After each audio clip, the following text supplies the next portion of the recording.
Okay, let's see if we can define what hospice care is under 3 minutes. You ready? Let's do it. Let's go. Let's go right now. Ready, set, go.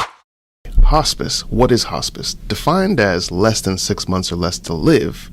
The doctor evaluates you and says, this is what I'm seeing. Nobody knows when someone will pass away, but the doctor says, okay, I think you have 6 months or less to live. I think you can get a hospice evaluation. So what does that mean? The doctor then writes an order, and then you get to decide which hospice you want to actually interview or do a hospice 101.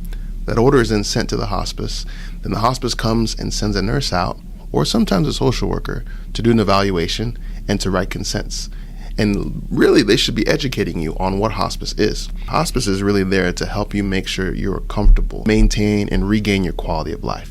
So the nurse comes in there and educates you on the services. Medicare Part A covers hospice 100%, right? So now there's no out-of-pocket cost for you. If you qualify for it after that evaluation, then the nurse comes in. You get a team of people around you. So you've got nurses, you've got aides that can come out sometimes 5 times a week, depending on the agency. You've got a chaplain. The chaplain is really there as a spiritual coordinator to help you through end of life.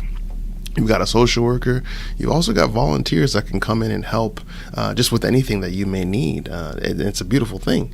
And these are all services that are rendered to you. You've got now a doctor who oversees the care that's hospice specialized, and that's their practice. They know hospice, they know end of life to kind of help triage with medications and such.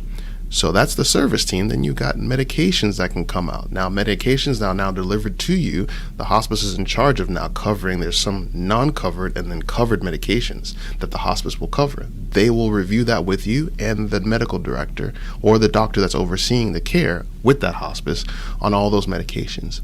Those are all covered now, underneath that hospice. The next thing is you've got a lot of supplies. So sometimes, depending on what you need, if you need incontinence material, if you need chucks, depends, wipes, gloves, things like that, the hospice should be able to cover that for you because they're paid that certain amount. Another part is DME.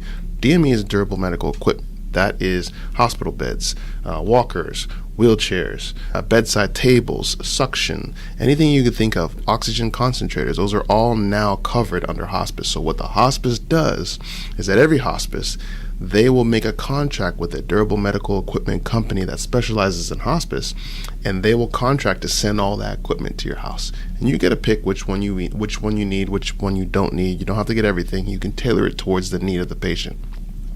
So all these services are now available for you.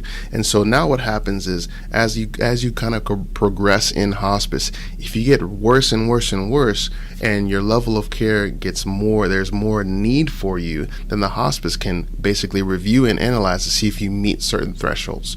So you've got regular care, which is what we just talked about. Then you've got continuous care. Then you've got respite care. Then you've got GIP care. Those are the 4 levels of care that are all within hospice, but there has to be specific criteria that's met in order for you to qualify for those specific levels.